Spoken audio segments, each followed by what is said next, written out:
Bonjour à tous. J'espère que vous allez bien. J'ai pas mon portable, j'ai chopé mon portable. On va faire un certain nombre de petits tests avant de débuter à proprement parler. Est-ce que vous nous entendez ou pas? Est-ce que tout le monde nous entend ou pas? Je vais regarder en même temps sur mon portable. Voir ce qu'il en est. Voyons un petit peu ce qu'il en est. Subaru 2020. Moi, je ne me vois pas sur Subaru 2020, il y a toujours un petit décalage. Est-ce que ici... Ouais, en direct. En direct, quelque chose. Est-ce que pour le son, pour ceux qui sont là, est-ce que pour le son, vous nous entendez?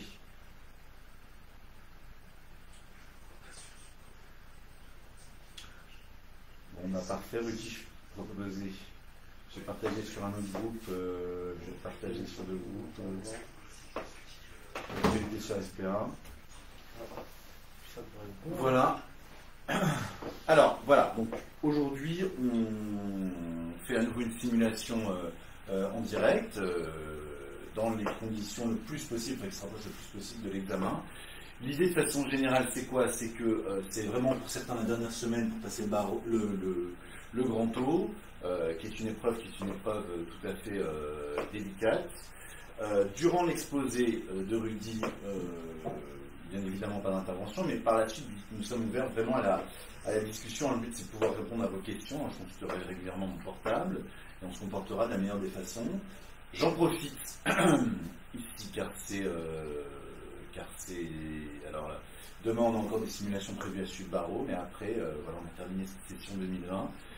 Je voulais dire à quel point j'étais fier de mes étudiants. Vous l'avez passé pendant le Covid 2020. C'est pas simple du tout. Et c'est pas de la fierté, mais ça n'aurait pas été possible sans Ilan et Ambre qui m'ont soutenu dans la préparation de cette session. Et j'oublie pas mes enseignants. Voilà, je suis un peu ému. Et on repart pour 2021 par la suite, avec tout plein de nouvelles idées. Donc, j'ai donné comme sujet pour Rudy à faire l'effet suspensif de la peine. On ne va pas faire la sortie et l'entrée dans le cadre du champ de vision, parce que là, ça va être impossible à faire, à effectuer. Et par contre, tout le reste, on va faire sur les règles du grand taux, sauf qu'on est 1 face à 1 et non pas 1 face à un jury de 3. Rudy, quand tu veux, c'est parti.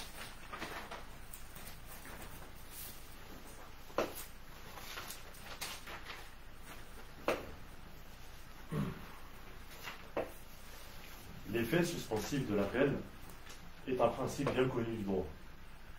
Que nous parlions de droit administratif, de droit pénal, de droit civil, c'est un principe que nous retrouvons dans n'importe quel ordre de juridiction. Un principe important en termes de procédure, autant qu'en termes de fond. Le droit a bien évolué, quelque part. À une époque où le roi condamnait simplement les personnes sans jugement, sans avocat, sans véritablement prouver que la personne était coupable de ce qu'elle pouvait, des faits qui lui étaient imputés. Aujourd'hui, il est très évolutif dans le sens où nous sommes passés dans un premier temps à un jugement avec des preuves, jusqu'à faire évoluer au fil du temps, autant par le droit interne que par le droit conventionnel, donc européen, voire international. Nous avons évolué sur les principes mêmes de droit au justiciable pour déboucher sur la présomption d'innocence, mais également sur un double degré de juridiction. Ce double degré de juridiction suppose donc cet appel. Au niveau de l'appel, nous nous pencherons donc sur l'effet suspensif de l'appel. Et de quelle façon il peut être appliqué? Est-ce que c'est un principe? Est-ce que c'est une exception? C'est ce que nous allons essayer de comprendre. Et de quelle façon cet effet suspensif peut se rapporter aux libertés fondamentales. Dans un premier temps, nous aborderons l'appel suspensif avec l'exécution provisoire au sens interne, dans un premier temps avec cet appel qui se veut suspensif ou non, nous allons voir dans le cadre de l'ordre administratif. Puis, dans un second temps, nous essaierons de comprendre en quoi il existe un appel suspensif au sens de l'ordre judiciaire. Dans un second temps, nous aborderons l'appel suspensif au sens des libertés fondamentales et notamment celle du procès équitable. Donc, comme je l'ai dit, nous abordons dans un premier temps cet appel suspensif. Comment il est disposé dans notre droit national, de quelle façon, et surtout, quels effets celui-ci peut avoir au terme suspensif. Donc, dans un premier temps, concernant l'ordre administratif, nous avons l'article L811-1 du Code de procédure administrative qui consacre ce droit d'appel, mais finalement, ce n'est que l'article R, donc réglementaire, 811-14 du Code de justice administrative, qui dispose que, sauf disposition particulière, le recours en appel dans l'ordre administratif n'a point d'effet suspensif. Sauf, effectivement, s'il peut être ordonné par le juge d'appel. Et cela est très intéressant, car comme nous allons voir un peu plus loin, il s'agit ici que le principe, finalement, est l'exécution provisoire, et l'exception est l'effet suspensif. C'est véritablement en ça que va se différencier l'ordre administratif par rapport à l'ordre judiciaire, puisque comme je viens de l'exprimer, nous devons distinguer donc du simple appel, de l'appel où on a des dispositions particulières permettant d'avoir cet effet suspensif. Et ces dispositions particulières, nous les retrouvons à l'article 811-15 du R 811-15 du Code de procédure administrative jusqu'à l'article 811-17-1. L'article 811-15 prévoit donc l'effet suspensif de l'exécution en cas d'annulation d'une décision administrative. C'est quelque chose que nous retrouvons par ailleurs notamment avec le recours en excès de pouvoir, les différents référés libertés qui peuvent se faire, les référés de suspension dans l'ordre administratif. L'article R 811-16 du Code de procédure administrative dispose une suspension si la décision de fond en première instance expose la personne à une perte de la somme qui serait difficilement possible de récupérer par la suite. Ensuite, nous avons l'article R 811-17 du Code de procédure administrative qui dispose de cette suspension en cas de conséquences irréparables. Finalement, nous retrouvons quelque peu les dispositions de l'article R 811-16 dans cet article. Ceci concernait l'ordre administratif. Évidemment, il existe, dans un second temps, l'ordre judiciaire, qui se décompose entre le civil et le pénal. Concernant l'effet suspensif de l'appel en matière civile, cela est disposé par l'article 539 du Code de procédure civile, où le délai de recours par voie ordinaire, par principe, suspend l'exécution du jugement. Cependant, il existe cette exception à l'exécution du jugement, à l'article 524 du Code de procédure civile, qui dispose de la possibilité d'exécution provisoire qui ne pourra être arrêtée par le juge d'appel qu'en deux exceptions finalement, en cas d'interdiction formelle par la loi de cet arrêt, ou en cas de conséquences excessives, ce que nous retrouvions un peu à l'article 811-16 réglementaire du Code de procédure administrative. Enfin, si nous parlons en ordre pénal, le principe, tout comme en civil, qui est disposé à l'article 506 du Code de procédure pénale, dispose que pendant le délai d'appel et pendant l'instance d'appel, il y a ce sursis à exécution. Donc cet effet suspensif. Cependant, il existe, comme pour l'ordre civil et administratif, des exceptions que nous retrouvons à l'article 464 du Code de procédure pénale, avec la faculté d'exécution provisoire, nonobstant un appel, l'article 464-1 dans le cas d'un maintien en détention, ainsi que l'article 471 qui fait exception, puisque nous avons, nonobstant l'appel, le prévenu qui ne serait pas condamné doit être remis en liberté. Donc, sauf exception, en cas de violation des obligations dans son sursis. Ceci disposait pour le correctionnel. À présent, il serait intéressant de se pencher sur les assises, sur cette suspension au niveau de la peine par rapport au criminel. L'article 380-7 du Code de procédure pénale dispose donc que le délai d'appel fait également sursis à exécution. Cependant, l'article 380-8 dispose qu'il est possible de verser provisoirement des dommages et intérêts aux parties civiles en cas de condamnation. Concernant les dommages et intérêts, cependant, encore une fois, c'est quelque chose qui peut se voir arrêté par le juge d'appel en cas de référé. Voici donc ce que dit, en premier temps, le juge, les ordres judiciaires et administratifs concernant l'effet suspensif de la peine, mais abordons cet aspect de l'effet suspensif au sens des libertés fondamentales. Il existe finalement 3 dispositions qui sont très importantes. Dans un premier temps, il serait utile de comprendre en quoi l'article 2 du protocole 7 nous intéresse, de la CEDH, puis dans un second temps, en quoi le PIDCP accorde également ce droit. Enfin, nous comprendrons en quoi le procès équitable, même s'il ne dispose pas véritablement de cet effet suspensif, est très important dans notre cas des libertés fondamentales.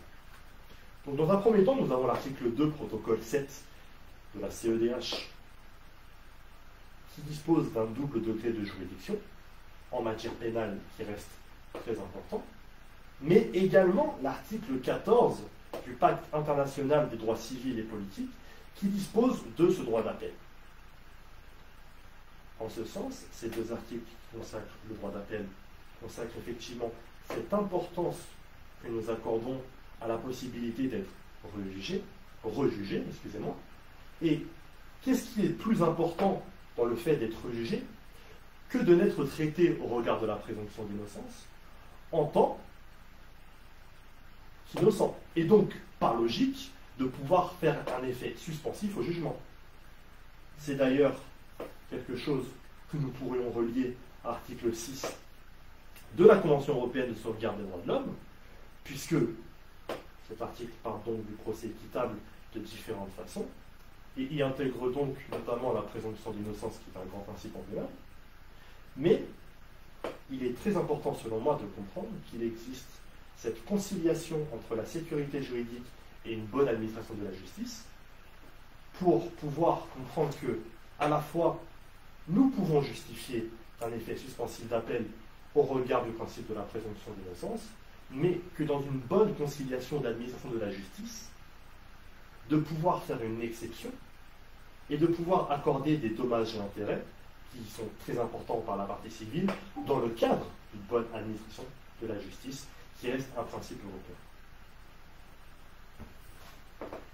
J'en ai donc terminé. Très bien, je vous remercie.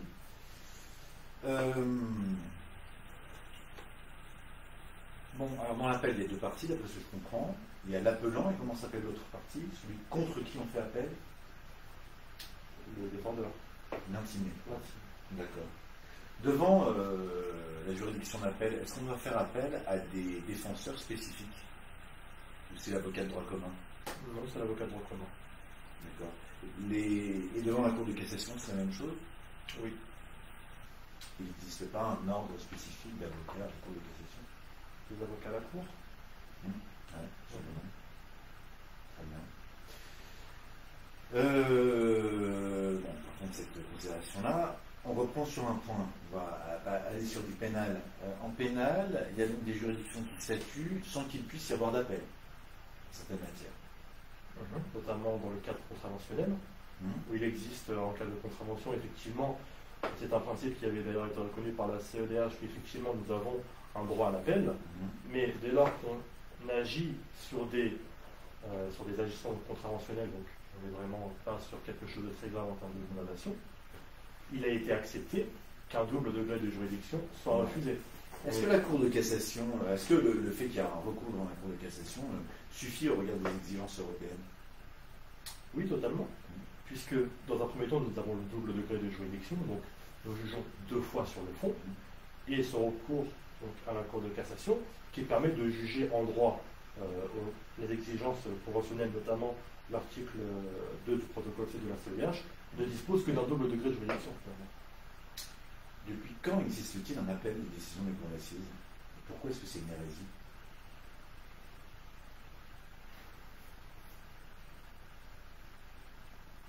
Cela date d'il y a relativement longtemps, l'appel dans le cadre d'une assise.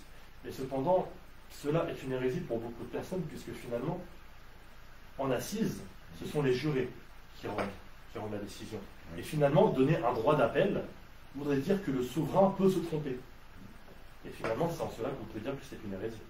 D'accord, ok, très bien. Oui, à peu près. Alors, c'est la loi du 15 juin 2000 qui instaure l'appel pour les cours d'assises. Mais avant cette loi, pourquoi pouvait-on dire qu'il y avait déjà un appel obligatoire en matière criminelle?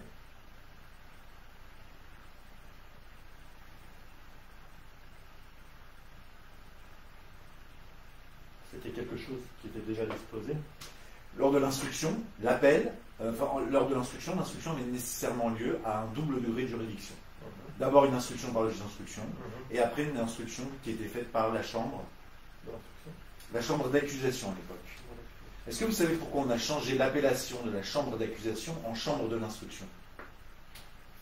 Puisque nous sommes dans j'imagine, une procédure inquisitoire, chambre d'accusation voudrait dire que nous cherchons à trouver des preuves qu'à charge, alors que non, nous cherchons des preuves qui soient charge ou à décharge, c'est le principe même d'une procédure qui se veut inquisitoire et non accusatoire. C'est davantage pour respecter la présomption d'innocence. Est-ce que vous avez un autre exemple de nominalisme juridique afin de respecter la présomption d'innocence? Qu'entendez-vous par nominalisme juridique? Le fait de changer un terme sans changer le contenu. Un terme qu'on aurait changé, un terme essentiel de ce point de vue-là. Nominalisme juridique par rapport à la présomption d'innocence. En 93, on change le terme inculpation par la mise en examen. Pourquoi est-ce qu'on a retiré ce terme inculpation?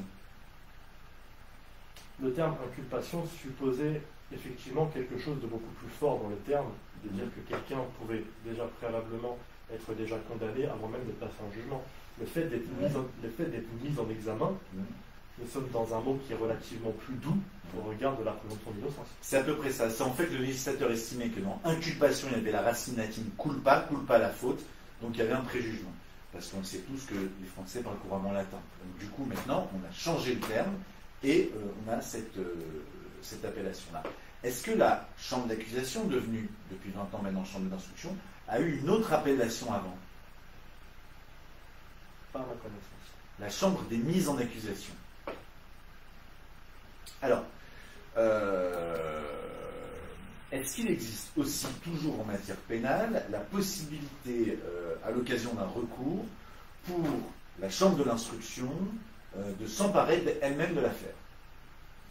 De s'emparer elle-même de l'affaire, cela semble compliqué.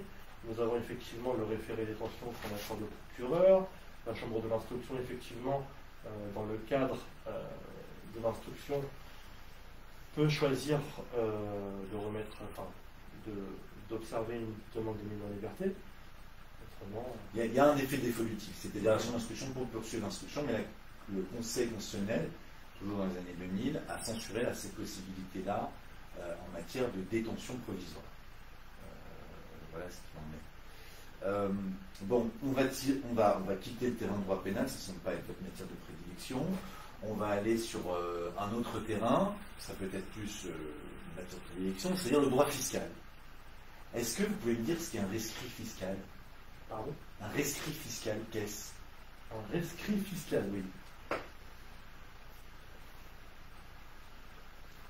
Quelqu'un qui peut être fiché au regard de ses déclarations? C'est un acte, je ne pourrais pas vous dire plus, j'en sais rien du tout ici, ce que peut être le rescrit fiscal. Autre hypothèse, est-il possible de changer de sexe aujourd'hui en France? Totalement. Totalement, il est possible de changer de sexe, de passer d'homme à femme, on peut l'inscrire sur l'état civil depuis une récente loi. Cependant, il n'est pas possible d'inscrire le sexe neutre. La Cour de cassation l'a d'ailleurs reconnu très récemment. D'accord, très bien. Alors, Voici l'hypothèse, je suis marié, je change de sexe, je deviens une femme, je fais la surprise à ma femme. Je rentre le soir, je dis coucou chérie, c'est moi, je suis une femme. Est-ce que j'allais vous dire, est-ce qu'elle peut m'en vouloir? Est-ce qu'il peut y avoir des conséquences juridiques? Bien sûr.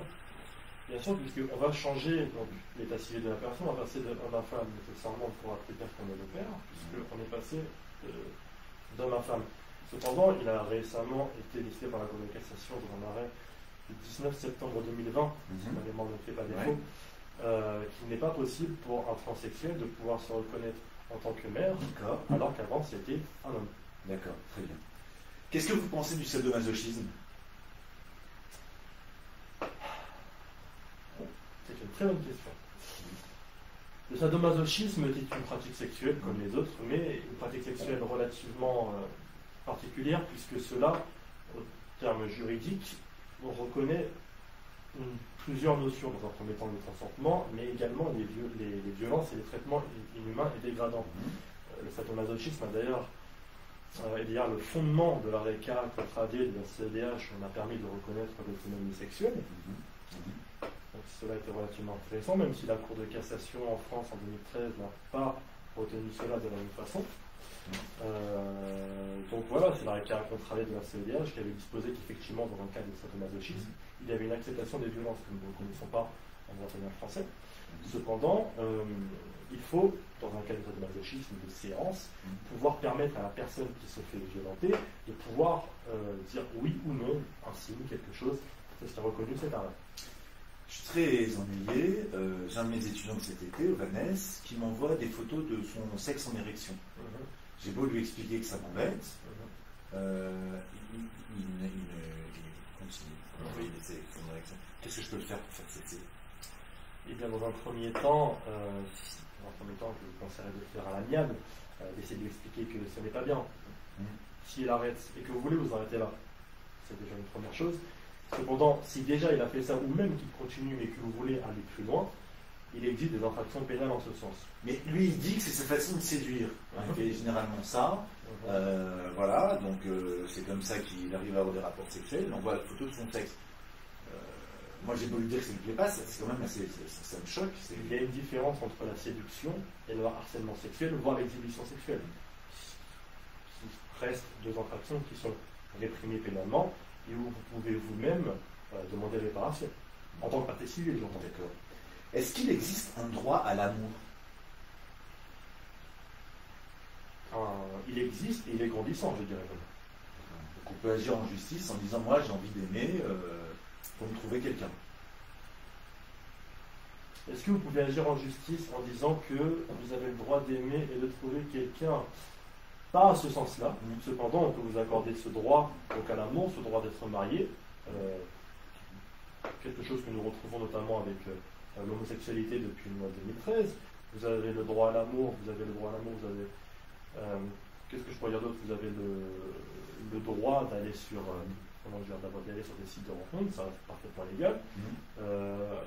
Nous n'avons pas disposé un arrêt de la Cour de cassation, notamment avec la société Glidden. On l'avait d'ailleurs remise en cause parce que c'est une application de rencontre extra-conjugale. Donc, vous avez le droit à l'amour. Est-ce que vous avez le droit à l'amour extra-conjugal?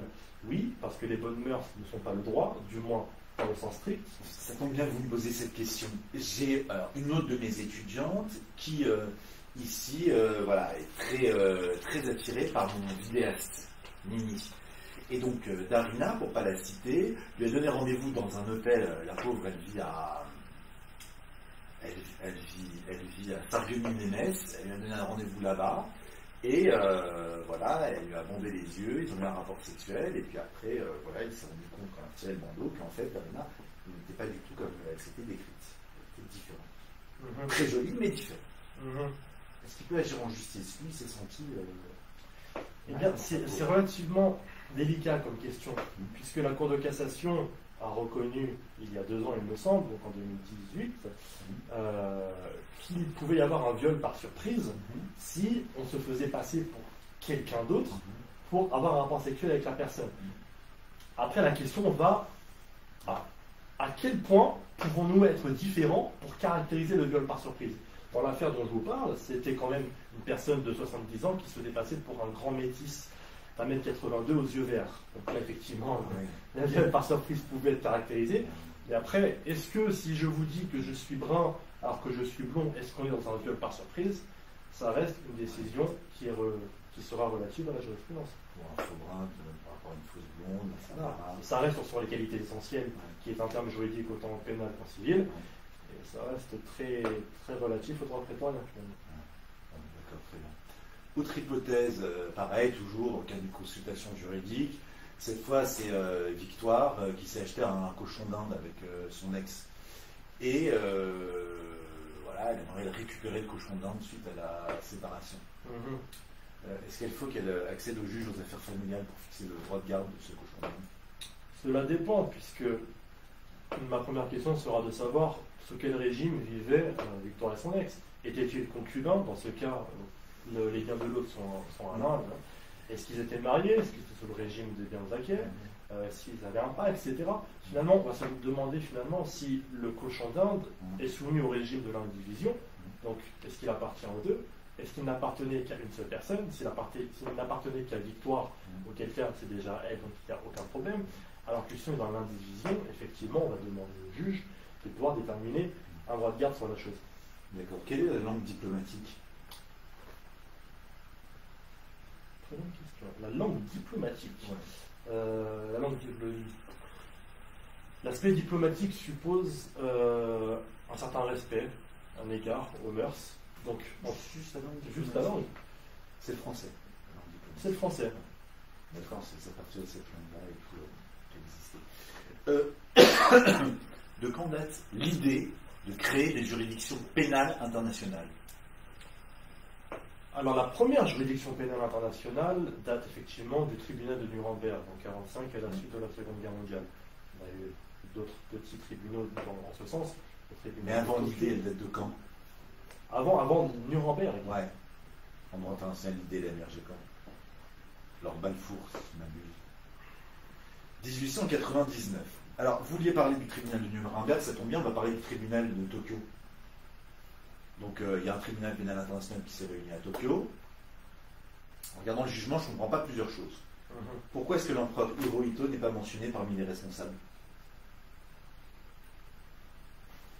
L'empereur Hirohito, dans le cadre du tribunal de Tokyo, le problème c'est que le tribunal de Tokyo a été disposé pour juger des crimes de guerre dans le cadre du conflit au Japon. L'empereur, on estime que c'est un empereur, et si c'est un empereur, c'est un roi. Et un roi ne peut pas mal faire. Dans ce sens-là, il n'avait pas été tiré. Il avait négocié le fait de ne pas être mentionné dans ces différentes dispositions. Est-ce que ce tribunal a statué également sur Hiroshima et Nagasaki? Et si vous deviez qualifier pénalement Hiroshima et Nagasaki, vous qualifieriez comment?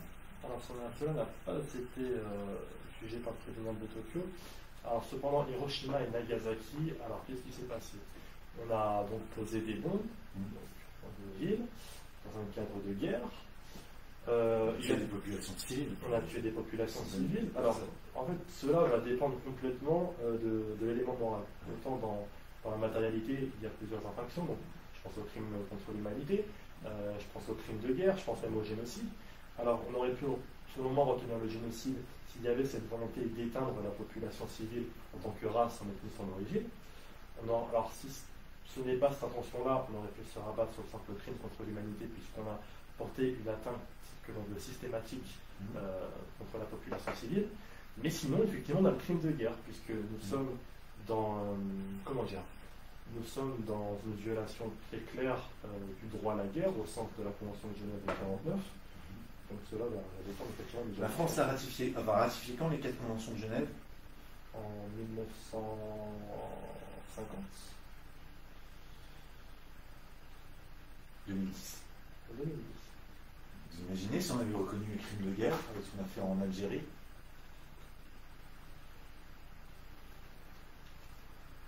Cela aurait été... C'est vrai.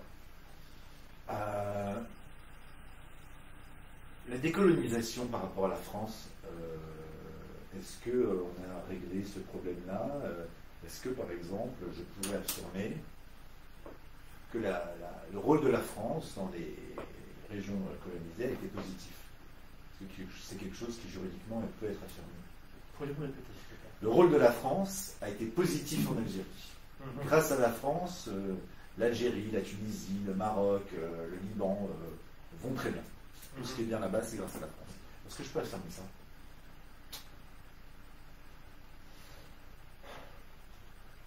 Oui. Oui, parce qu'il y a différents crimes contre l'humanité et génocides reconnus en tant que tels, notamment avec la loi de 1915 avec le génocide arménien, qu'on a reconnu en tant que tel.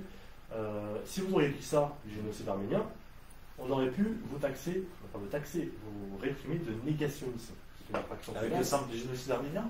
Si je remets en cause le génocide arménien, c'est le négationnisme? Totalement. Non, négationnisme simplement pour les crimes reconnus comme étant ici des crimes contre l'humanité par le tribunal pénal international de Nuremberg.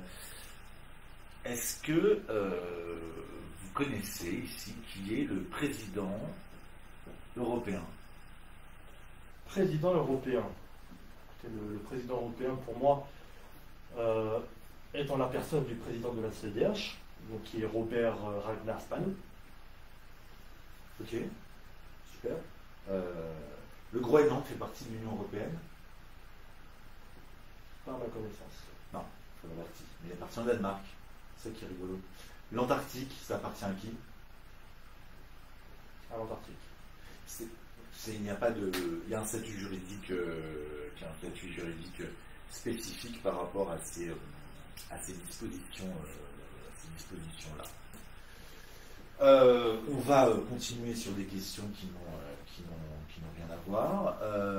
Est-ce que vous pouvez me dire la différence entre le droit naturel et le justnaturalisme? Le justnaturalisme, c'est un principe international, tandis que le droit naturel est quelque chose qu'on peut très bien accorder au droit national. D'accord. Quel est l'apport de Grotius en matière de liberté et droits fondamentaux? Grotius a été l'un des auteurs qui a voulu mettre en avant le principe de l'égalité des délits et des peines, au même titre que Beccaria et Locke. Un truc avec les vidéos, je crois. Ouais, je crois que ça marche. Est-ce que vous avez un problème avec la vidéo ou pas? Bon, écoute, on va continuer quand même sur la vidéo, mais il y a un problème sur la connexion. On utilise la caméra. La caméra toujours en marche. Utilisez la caméra là, en bas. Attends. Là, utilisez la caméra. Vas-y, c'est comme ça là. Ça? Ouais. Ah, on est dessus. Écoute, je continue, on verra si je donne la vidéo par la suite. Alors, là, ça marche bien. Ouais, on dirait. Non, ça marche. Bon, ça marche. Ok, sorry, merci. Très bien, ça permet de récolter le nouveau prénom.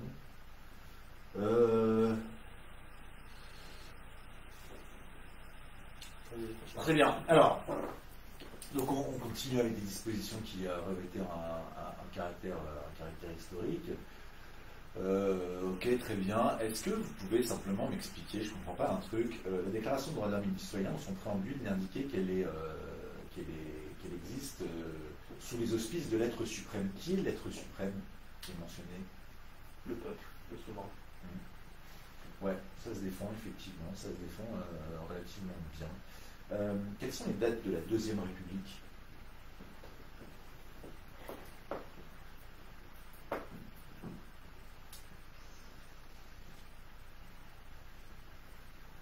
Elle finit en 1790. Deuxième République. Deuxième. 1848, 1851. J'ai pas bien compris l'histoire du Second Empire. Qu'est-ce qui se passe pour le Second Empire? C'est de quand à quand? Qui prend le pouvoir? De quelle façon? Le Premier Empire, il s'agissait de Napoléon. En revanche, le Second Empire, c'est une très bonne question. Alors, Second Empire, c'est lui, Napoléon Bonaparte, qui a été élu au suffrage universel, qui, ici, décide de devenir empereur et déclenche une guerre dans toute l'Europe. Est-ce que vous pouvez m'expliquer maintenant, me raconter un petit peu les 100 jours dans la période napoléonienne? 100 100 jours.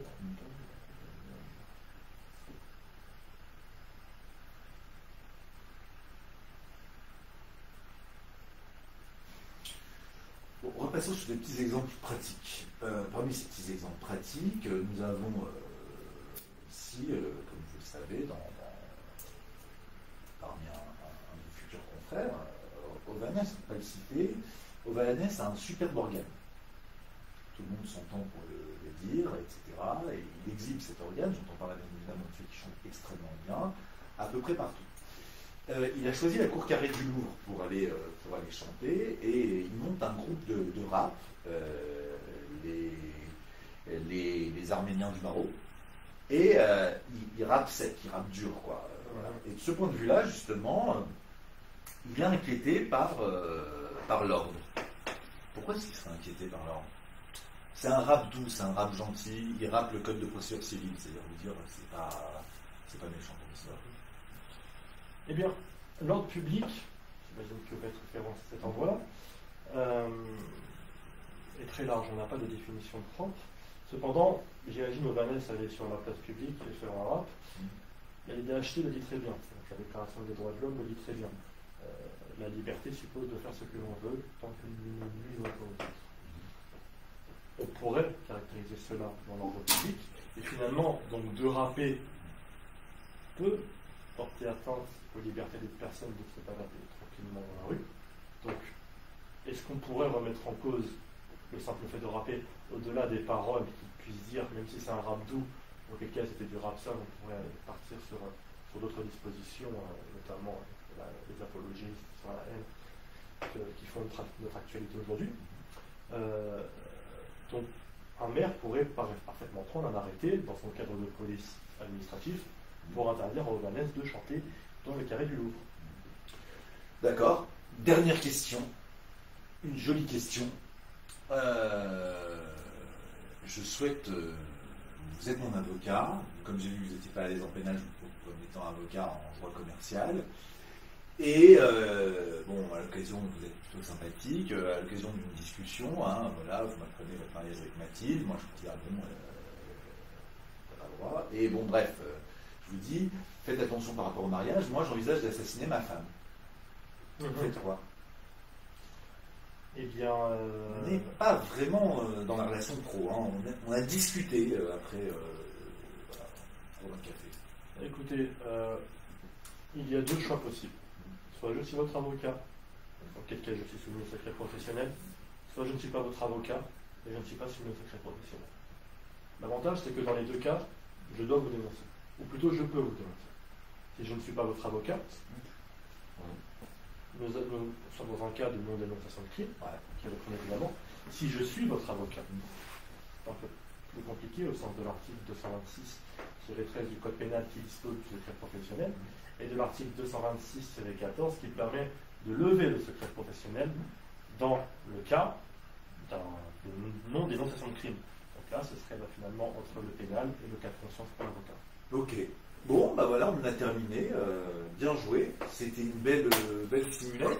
On va maintenant débriefer un petit peu. Belle simulation. Alors cette fois, la première fois pour ceux d'entre vous qui ont vu sur Insta, pas le même genre de questions. Pas le même genre de questions. Je vais essayer d'expliquer pourquoi et comment justement on essaie de procéder en la matière. Alors, sur le temps, tu as fait une prestation un peu courte, 10 minutes. L'intro était justement un peu courte, effet suspensif de l'appel, il n'y a pas grand chose à en dire. Faut pas hésiter, tu as fait droit interne, droit international, faut pas hésiter dans ce cas-là à faire, va au bout de l'histoire. Si tu n'as pas suffisamment d'éléments, et le rôle de la Cour de cassation, et par exemple l'opposition, etc., part sur d'autres hypothèses que l'appel, parce que finalement, voilà, il n'y a pas énormément de choses à dire. Voilà, donc ça c'est le premier élément. Il y a un problème avec ton plan. Au bout de 7 minutes d'exposé, tu as dit maintenant on va voir ça au regard des libertés fondamentales. C'est-à-dire qu'avant c'était pas des libertés et droits fondamentaux, dans le cas d'un oral de liberté et droits fondamentaux. On pourrait te le reprocher. C'était le cas, hein, c'était bien, c'était dedans, etc. Sur les différents aspects. C'était au sens des libertés fondamentales européens. Ouais, dans ce cas-là, n'hésite pas à faire une dichotomie, à revenir sur tes propos. Ce qui est bien, lors du grand taux, ce qu'il faut, c'est que chaque élément qui se passe est un choix artistique. C'est-à-dire, si vous faites un lapsus, si vous vous trompez sur un élément, N'hésitez pas à revenir sur vos propos. Il faut assumer ce qu'on a dit, etc. Ça arrive assez fréquemment. C'est quelque chose de bien. Sur l'exposé est bien fait, bien tenu. Effet suspensif de l'appel, bien sûr, il faut parler des 3 grandes phases de procédure. C'est ce qu'on avait établi avec Rudy, vous voulez un sujet difficile, donc là c'est transversal au possible et surtout inintéressant au possible. Et puis par la suite, ça laisse libre recours à l'imagination. Alors libre recours à l'imagination, ça là-dessus, voilà, vous avez vu plein de petites piques. Il n'a pas du tout perdu son sang-froid, donc c'est une bonne chose. Des petites piques, de la méchanceté, des choses comme ça. Je tiens quand même à signaler, parce que là, voilà, que je note l'exemple de la fin, la question sur la fin est un exemple, dans le cadre d'un exercice, j'envisage de tuer personne, je suis un garçon très gentil. Voilà, à bon entendeur, et notamment Médéric, je sais que tu me regardes, je ne veux rien faire de ce type, c'est pas du tout bonjour. Quoi qu'il en soit, on a sur les questions plusieurs éléments. Il y a eu des questions qui revêtaient un caractère historique. Assez rapidement, c'est ce que j'ai vu, je dis que c'est en pénal, mais en fait, en réalité, sur des aspects historiques, je t'ai senti moins à l'aise. Mais t'essayes de batailler. C'est bien, c'est une bonne chose, etc. Voilà. Je pense qu'il n'y a pas beaucoup d'éléments à connaître. Sur la culture G pure, oui, le fait que le français soit la langue diplomatique, c'est de la culture juridique générale. Grotius, effectivement, jette un œil.